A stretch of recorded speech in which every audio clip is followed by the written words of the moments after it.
제목이 더 낮게 여겨야 할 12가지, 제가 이렇게 정했습니다. 세상을 살다 보면 더 좋은 것이 있고 좀 덜 중요한 것이 있습니다. 근데 우리 예수 믿는 사람들에게 있어서 더 나은 것이 무엇인지, 이 말을 다른 말로 바꾸어 얘기하면 더 가치 있는 것은 무엇인지, 오늘은 제가 여러분들에게 이런 것을 가르쳐 드리는 날입니다.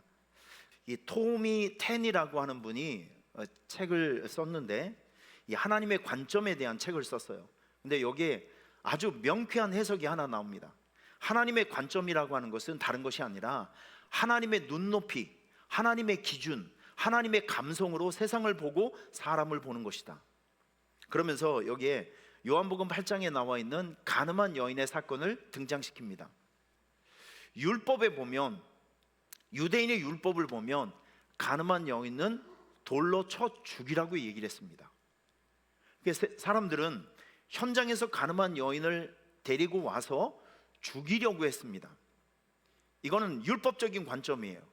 그런데 예수님의 관점은 좀 달라요. 예수님께서는 이렇게 얘기합니다. 너희들은 들키지 않는 죄인이지만 이 여인은 단지 들킨 죄인이다.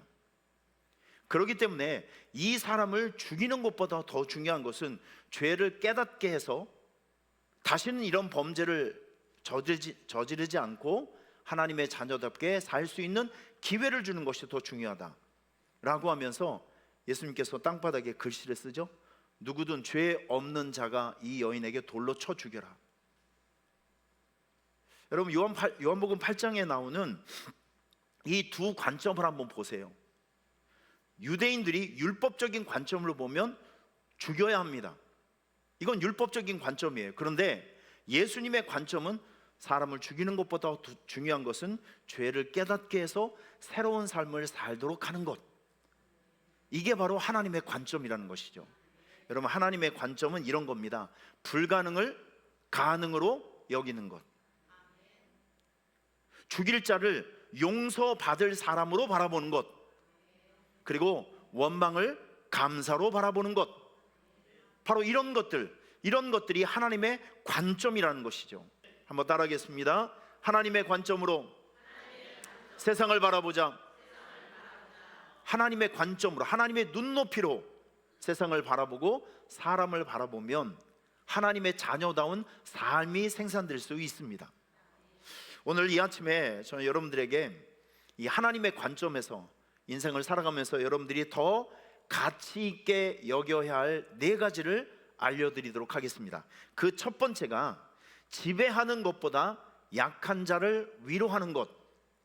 자, 우리 전도서 4장 1절 말씀을 같이 보도록 할게요. 전도서 4장 1절 시작. 내가 다시 해 아래서 행하는 모든 학대를 살펴보았다. 보라, 학대받는 자들의 눈물이로다. 그들에게 위로자가 없도다. 그들을 학대하는 자들의 손에는 권세가 있으나 그들에게는 위로자가 없도다. 오늘 이 전도서에서 가만히 이제 이 말씀을 읽어보면 학대받는 자들의 눈물, 학대받는 사람들에게는 위로자가 없다. 가난한 사람에게는 친구가 없고요, 병든 사람에게는 찾아와 주는 사람이 없습니다. 여러분, 이 말씀 곰곰이 생각해 보면서 제가 깨달은 것이 무엇이냐면, 우리가 어떤 사람을 힘으로 제압하고 지배하는 것보다 더 가치 있는 일들은 궁지에 몰려있고 어려움에 처한 사람들을 예수님의 이름으로 위로하는 것, 사랑을 베풀어 주는 것, 이것이 훨씬 더 가치 있는 일입니다. 자, 두 번째, 우리가 더 낮게 여겨야 될 것이 무엇이냐면, 뒤에서 남의 말을 많이 하는 것보다 비밀을 지켜주는 것, 이게 훨씬 더 가치 있는 일입니다. 전도서 5장 2절 말씀을 같이 볼게요. 전도서 5장 2절 큰 소리로 시작. 너는 하나님 앞에서 함부로 입을 열지 말며 급한 마음으로 말을 내지 말라. 하나님은 하늘에 계시고 너는 땅에 있음이니라. 그런즉 마땅히 말을 적게 할 것이니라. 자, 지금 보시면 하나님 앞에서 함부로 입을 열지 말아라. 여기는 2가지 의미가 있어요. 첫 번째는 기도를 할 때, 여러분들이 기도를 할 때 아무런 생각 없이, 아무런 의미 없이, 그냥 마치 무슨 주문을 외우듯이 그냥 아무 의미 없이 그냥 중얼중얼, 무슨 방향도 없고 의미도 없고 정말 정신 나간 사람처럼 그렇게 중언부언하면서 아무 의미 없는 말로 기도하면 안 된다. 자, 이렇게 우리에게 경고하고 있는 것입니다. 여러분, 기도는요, 또박또박 설득력 있게 진지하게 하나님 앞에 외치는 것이 기도입니다. 기도할 때 의미 없이 마치 주문을 외우듯이 그렇게 중언부언하면 안 됩니다. 이걸 우리에게 교훈해 주는 거예요. 또 한 가지, 함부로 입을 열지 말아라. 이 말의 속뜻이 무엇이냐면 지킬 수 없는 약속을 함부로 남발하면 안 된다는 거예요. 우리가 누군가의 약속을 하면 신중하게 하셔야 됩니다. 이거 내가 말로 내뱉으면 할 수 있는 것인가 없는가. 여러분, 특별히 사람과의 약속도 중요하지만 하나님과의 약속을 할 땐 진짜 더 신중하셔야 돼요. 사람과의 약속은 반드시 지켜야 되지만 여러분, 하나님과의 약속은 여러분들 잊어버려서는 안 돼요. 사람의 약속도 하나님과의 약속도 서원도 반드시 지켜야 합니다. 그렇기 때문에 누군가 약속을 할 때는 여러분들이 신중하게 하세요. 그리고 약속된 것이 있다면 반드시 지켜주세요. 미국에 그 윌리엄이라는 할아버지가 있어요. 사진 한번 보여주세요. 이분이 자기 그 오랜 친구가 있습니다. 직장 동료였던 소방대원이었었는데 젊을 때, 예, 맞아요, 이거 수염이에요. 수염을 기르신 분, 그 두 분이 이제 직장 동료였었는데 30년 전에 이분이 같이 근무를 하면서 서로 구두로 약속을 한 거예요. 우리가 이제 복권을 가끔 사는데 혹시 둘 중에 한 사람 복권이 당첨되면 그게 얼마든지 간에 반으로 나누자, 반팅하자, 이 약속을 한 거예요. 몇 년 전에요? 30년 전에. 자, 이렇게 해서 두 분이 은퇴를 했습니다. 근데 어느 날 저 수염난 저 할아버지, 윌리엄 할아버지가 1등에 당첨됐어요. 그 돈이 얼마냐면 286억 원. 어쨌든 엄청 큰 돈이잖아요. 복권 1등 당첨된 것을 알고 제일 먼저 저 윌리엄 할아버지가 뭐 했는지 아세요? 친구에게 전화했어요. 친구에게 전화해 솔직하게 얘기합니다. 친구, 30년 전 약속 기억해? 나 1등 당첨됐다? 이거 우리 같이 나눠 쓰자. 그래서 이분이 당첨금을 둘로 딱 나눠서 두 사람이 얼마씩 가졌냐면 한 사람당 69억 원씩 나눠 가졌대요.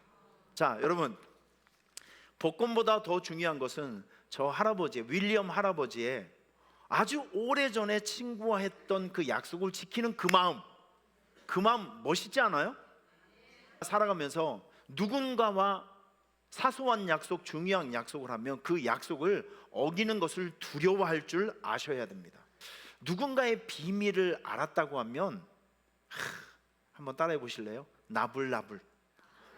무슨 뜻인지 알죠?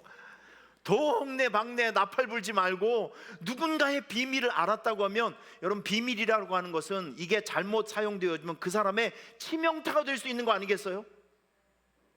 비밀은 공개하는 것이 아니라 덮어두는 거예요. 성경에 그 여호수아서 2장을 보면 정탐꾼 사건이 나오죠. 그 여리고성에 정탐꾼 2명이 들어갔습니다. 이게 발각된 거예요. 근데 이 사람들이 어디에 숨었냐면 기생 라합 집에 들어갔습니다. 여리고성 군사들이 그 집을 수색하기 시작했습니다. 이때 기생 라합이 뭐 했냐면 그 두 사람이 자기 집에 숨어 있는 것을 말하지 않았어요. 비밀을 지켜줬습니다. 그래서 이 두 사람이 살아났던 거예요. 여러분, 그런데 성경을 자세히 보시면 나중에 이 기생 라합이 누구하고 결혼했냐면 그 2명의 정탐꾼 중에서 한 사람이었던 살몬이라는 남자하고 결혼을 하게 됩니다. 그리고 이 두 사람 사이에서 누가 나오냐면 보아스가 나옵니다. 보아스는 오벳을 낳고, 오벳은 이새를 낳고, 이새는 다윗을 낳고, 다윗의 혈통에서 예수 그리스도가 나오는, 평생 이방인으로 기생으로 살 수밖에 없었던 이 사람이 비밀을 지켜줌으로 그 사람도 살리고 자기 인생도 역전시키는 이 축복의 대전환을 가져오게 됩니다.